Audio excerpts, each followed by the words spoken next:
আওয়ামী লীগ আবার সগৌরবে স্বমহিমায় আওয়ামী লীগ অবশ্যই ফিরবে। আপনি বা শেখ হাসিনা কি কখনো আর বাংলাদেশ ফিরতে পারবেন বলে মনে করছেন? অবশ্যই যাব, অবশ্যই যাব। হাসিনা দেশ ছাড়া, খালেদা জিয়া চিকিৎসার কারণে দেশের বাইরে, তারেক জিয়ার বিরুদ্ধে মামলার পাহাড়। তাহলে মানে ইউনূস তো ফাঁকা মাঠে একা গোল করে যাচ্ছেন। না, মাঠ ফাঁকা থাকে না। বেগম জননেত্রী শেখ হাসিনা দেশের বাইরে বলে তার লক্ষ লক্ষ কোটি কোটি সমর্থক ফলোয়ার দেশে আছে।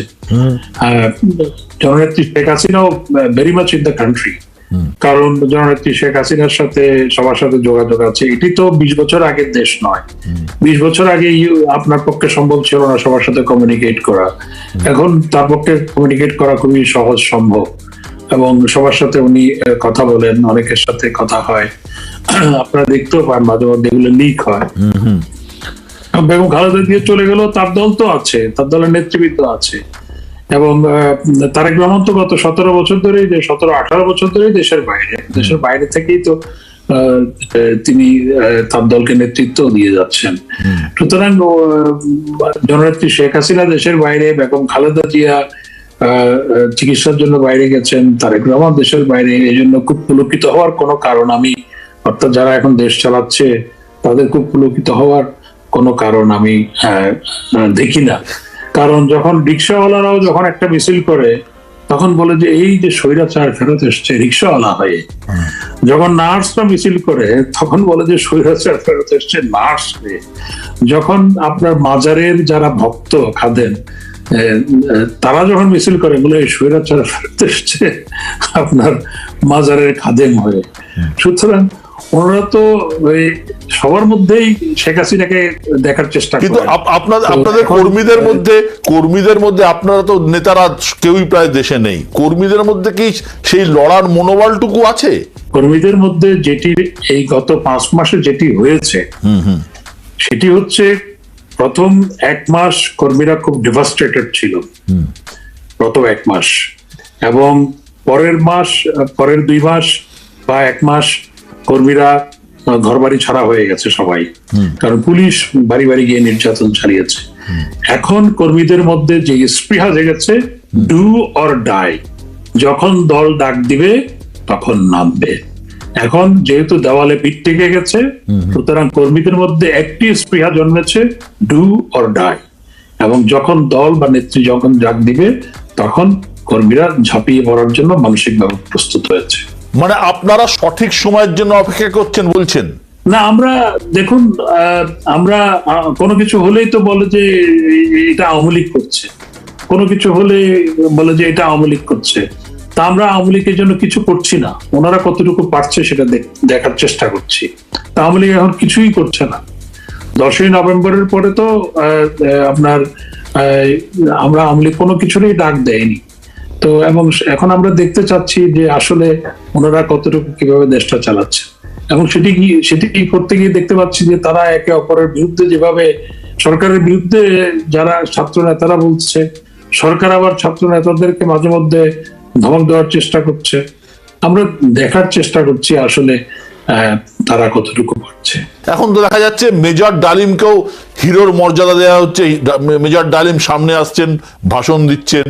দেখুন, একজন মেজর ডালিম বঙ্গবন্ধুর আত্মস্বীকৃত খুনি, তিনি একটা ইন্টারভিউ দিলেন আরেকজনের সাথে, এতে দেশের ইতিহাস কখনো বদলাবে না, বদলায়নি। একজন মেজর ডালিম আগেও বিভিন্ন সাক্ষাৎকার দিয়েছে, সুতরাং তার এক সাক্ষাৎকারে দেশের ইতিহাস কখনো বদলাবে না। ইতিহাস বদলানোর বহু চেষ্টা হয়েছে বঙ্গবন্ধুকে হত্যা করার পর, ইতিহাস তো বদলাতে পারেনি, ইতিহাস কখনো বদলাবে না।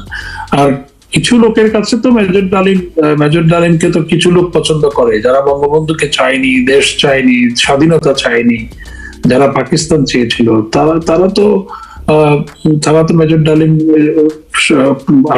তাদের কাছে মেজর ডালিম তাদের কাছে একজন ব্যক্তিত্ব। সুতরাং হাতে গোনা কিছু মানুষের কাছে একজন মেজর ডালিম কি বললে কিছু না।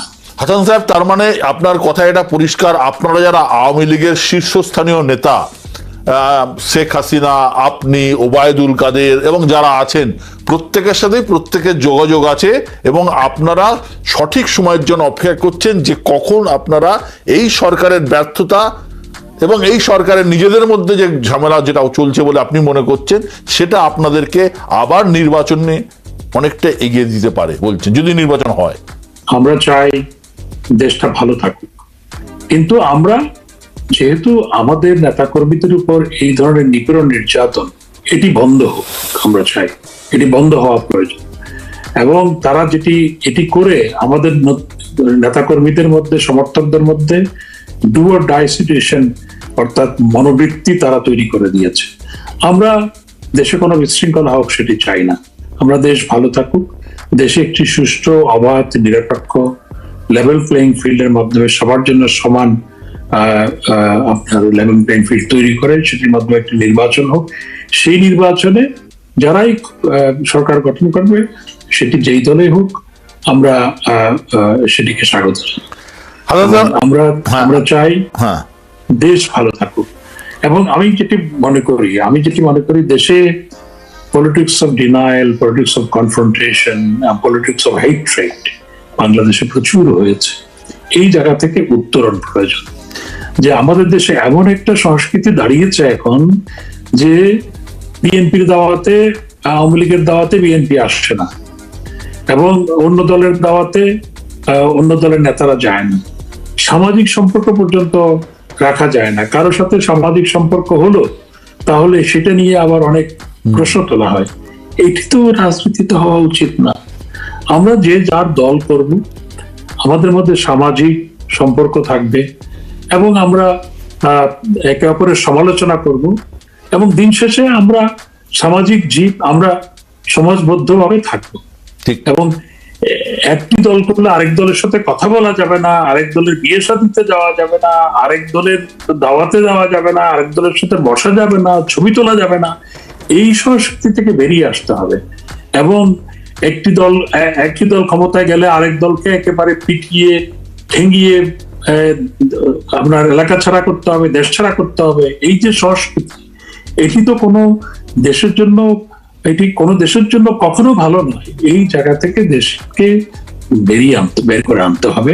সবাই মিলে আমরা একযোগে দেশের জন্য কাজ করব, আমরা একে অপরের সমালোচনা করব, কিন্তু আমরা একই সাথে সবার সাথে সবার সামাজিক সম্পর্ক থাকবে। এই জায়গায় দেশকে নিয়ে যাওয়া দরকার, রাজনীতিকে সেই জায়গায় নিয়ে যাওয়া দরকার। কেউ বলছে, আমার দুটো সেট প্রশ্ন আছে। কেউ বলছেন বাংলাদেশের যা বর্তমান অবস্থা, বাংলাদেশ হয়তো সিরিয়া বা আফগানিস্তানে পরিণত হবে। দেখুন, সিরিয়া হওয়ার তো খুব একটা বাকি নেই, কারণ যে পরিস্থিতি, কোন সভ্য সমাজে একটি কুকুরকেও টাঙিয়ে রেখে পিটিয়ে হত্যা করতে পারে? কোন সভ্য সমাজে একটি কোন কুকুরকে যদি আপনার ঝুলিয়ে রেখে পিটিয়ে হত্যা করা হয়, মানুষ প্রতিবাদ করবে না? সেটি কি কোনো সভ্য সমাজে হওয়া উচিত নয়। আমাদের দেশে মানুষকে, পুলিশকে, আওয়ামী লীগের নেতা কর্মীদেরকে ঝুলিয়ে রেখে আপনার পিটিয়ে হত্যা করা হয়েছে, এবং সেটি নিয়ে চারপাশে দাঁড়িয়ে উল্লাস করা হচ্ছে, ছবি তোলা হচ্ছে, ভিডিও করা হচ্ছে। তো এটা সিরিয়া হতে তো খুব একটা বাকি নেই। এবং আমি জানি না আফগানিস্তানেও এইভাবে মানুষ পিটিয়ে, তালেবানরা কোনো ক্ষেত্রে করেছিল, সেখান থেকে সেই ধারণাটা নেওয়া হয়েছে অনেকে বলছে। তো এটি হতে তো খুব একটা বাকি নেই আসলে। এবং বাংলাদেশ এখন মবের মূল্য, মব জাস্টিস, একটা আপনার মিছিল গেল যে অমুককে পদত্যাগ করতে হবে, উনি পদত্যাগ করতে বাধ্য হলেন। হেডমাস্টারকে পদত্যাগ করতে হবে, যেই হেডমাস্টার পিতৃতুল্য পূজনীয়, সেই হেডমাস্টারকে ঘেরাও করে ছাত্ররা শুধু অপদস্থ করেছে তা নয়, তাকে শারীরিক নির্যাতন করা হচ্ছে, তিনি পদত্যাগ করছেন। কলেজের প্রিন্সিপাল, এগুলো তো কোনো সভ্য দেশে হয় না। এগুলো সিরিয়াতেও হচ্ছে কিনা আমি জানি না, কারণ সিরিয়া সম্পর্কে যেটুকু খবর পাই সেটুকু পাই, বাকিটা জানি না। আমাদের দেশে যেটি হয়েছে বা হচ্ছে, যে এটা হতে তো খুব বেশি বাকি। আমার শেষ প্রশ্ন, দুঃখজনক, রাজনীতিতে কোনো কিছুই অসম্ভব নয়। বাংলাদেশকে বাঁচাতে ভবিষ্যতে কোনোভাবে, আমি হয়তো অবাস্তব প্রশ্ন করছি, আওয়ামী লীগ আর বিএনপি কি এক হলেও হতে পারে? দেখুন, দেশের গণতন্ত্রের জন্য, দেশের উন্নয়ন অগ্রগতির জন্য আমি আগেও বলেছি যে আমরা যে কোনো রাজনৈতিক দলের সাথে কাজ করতে, গণতান্ত্রিক রাজনৈতিক দলের সাথে আমরা কাজ করতে আমাদের কোনো দ্বিধা নেই। সেটি যদি বিএনপিও হয়, দেশের উন্নয়ন অগ্রগতি, গণতন্ত্রের মুক্তি, গণতন্ত্র পুনঃপ্রতিষ্ঠার জন্য যে কোনো রাজনৈতিক দল, গণতান্ত্রিক রাজনৈতিক দল, সেটি বিএনপি হলো, তাদের সাথে কাজ করতে আমাদের কোনো দ্বিধা নেই। জামাত? দেখুন, জামাত ইসলামী দেশের স্বাধীনতাটা চায়নি, এবং জামাত ইসলাম এখনো স্বাধীনতা যুদ্ধের সময় তাদের ভূমিকা নিয়ে তাদের অনুশোচনা তারা প্রকাশ করেনি। কি হবে আওয়ামী লীগের ভবিষ্যৎ? আওয়ামী লীগের এরকম বিপর্যয়কর অবস্থা অতীতেও হয়েছে। ৭৫-এর পর বঙ্গবন্ধু শেখ মুজিবুর রহমানকে সপরিবারে হত্যা করা হয়েছিল ৭৫-এ, এবং এর পরের যে ফ্রন্ট র্যাঙ্কিং লিডার ছিল, জাতীয় ৪ নেতাকে হত্যা করা হয়েছিল, সমস্ত নেতাদেরকে, অনেক কর্মীদেরকে গ্রেপ্তার করা হয়েছিল, হাজার হাজার নেতাকর্মী ভারতে পালিয়ে গিয়েছিল তখন, এবং তখন জয় বাংলা নিষিদ্ধ করা হয়েছিল। তখন ৭৫-এর পরে, তখন পরিবর্তিত পরিস্থিতিতে, তখনও পাকিস্তানের সাথে ঘনিষ্ঠ সম্পর্ক স্থাপন করা হয়েছিল, এমনকি কেউ কেউ তখন পাকিস্তানের সাথে কনফেডারেশন করার চেষ্টা করেছিল। এবং সেই বিপর্যয়কর পরিস্থিতি থেকে তখন বঙ্গবন্ধুর নাম নেওয়া যেত না, মুক্তিযোদ্ধারা পরিচয় দিতে, সহজে পরিচয় দিতে পারত না, আজকের যে পরিস্থিতি। এবং সেই পরিস্থিতি থেকে আওয়ামী লীগ সেই পরিস্থিতির উত্তরণ ঘটিয়ে আওয়ামী লীগ দেশের রাষ্ট্র ক্ষমতায় জননেত্রী শেখ হাসিনার নেতৃত্বে, বঙ্গবন্ধু কন্যা জননেত্রী শেখ হাসিনার নেতৃত্বে 5 বার রাষ্ট্র ক্ষমতায়। আপনার কাছে আমার প্রথম প্রশ্ন, দুদেশের ভাগ্য জন্ম লগ্ন থেকে একই সূত্রে বাঁধা। শুধু জাতীয় সঙ্গীত নয়, আমাদের জীবন জীবিকা, বিশেষ করে আমাদের পশ্চিম বাংলার সাথে বহু কিছুই পরস্পরের সঙ্গে যুক্ত, সম্পৃক্ত। আপনার কি মনে হয় দুই দেশের সম্পর্ক এখন ঠিকঠাক পথে এগোচ্ছে? আমার তো তাই মনে হচ্ছে। আমার মনে হয় যে আমাদের সম্পর্ক আরো উন্নতি হবে। এবং আপনি জানেন, আমরা ইন্ডিয়া এবং বাংলাদেশ অনেকগুলো রিভার আমরা একত্রে শেয়ার করি। তো সেই জন্য আমরা চাই যে ইন্ডিয়ার সাথে আমাদের সম্পর্ক আরো মজবুত হোক এবং এটা আরো উত্তরোত্তর বৃদ্ধি পাক। বিশেষ করে পশ্চিম বাংলা, যে আমরা যে রাজ্যে বসবাস করি, আমরা একই ভাষায় কথা বলি, আমাদের পোশাক, আমাদের খাওয়া দাওয়া, আমাদের সমস্ত কিছুই প্রায় এক। সেই জায়গায় এই আমাদের সাথেও তো আপনাদের একটা বিশেষ সম্পর্ক রয়েছে। অবশ্যই আমরা পশ্চিমবঙ্গের রাইটারদের লেখা, মানে কতজনের যে লেখা পড়েছি, যে শীর্ষেন্দু বলেন, সুনীল বলেন, বুদ্ধদেব গুহ বলেন, আপনি শ্যামল গঙ্গোপাধ্যায় বলেন, আমার ওনার খুব, এই যে উনি হাট বাজার নিয়ে একটা লেখা লিখেছেন, ওইটা আমার খুব প্রিয়। আমি নিজে বাংলাদেশের হাট বাজারে ঘুরে বেরিয়েছি অনেক। আমার মনে হয় যে ওনার মতো একটা লেখা আমিও বুঝিয়ে লিখতে পারবো। আমার পরের প্রশ্ন, সীমান্তে বিজেপি বিএসএফ এর কাজে বাধা দিচ্ছে, সীমান্তরক্ষী বাহিনী যখন কাঁটাতারের বেড়া দেওয়ার চেষ্টা করছে, তাতে কোনো আপত্তি আছে বা আপত্তি কিসে? ফ্ল্যাগ মিটিংও হয়েছে গতকাল। এগুলো দেখেন, এই পুরো বাংলাদেশ আর ইন্ডিয়ার মধ্যে তো প্রায় 4,500 কিলোমিটার জুড়ে বর্ডার। তো এই বর্ডারে একটু দু একটা এরকম ঘটনা ঘটে, এবং আমার মনে হয় না যে এটা নিয়ে এটা তো ওই ফ্ল্যাগ মিটিংকে এটা মিটিয়ে ফেলা হয়। আমাকে কিছুক্ষণ আগে আমার সাথে কথা হচ্ছিল বাংলাদেশের প্রাক্তন পররাষ্ট্রমন্ত্রী হাসান মেহমুদ সাহেবের সাথে। তিনি বলছিলেন বাংলাদেশের অর্থনীতি শেষ, বাংলাদেশের অবস্থা খুব খারাপ,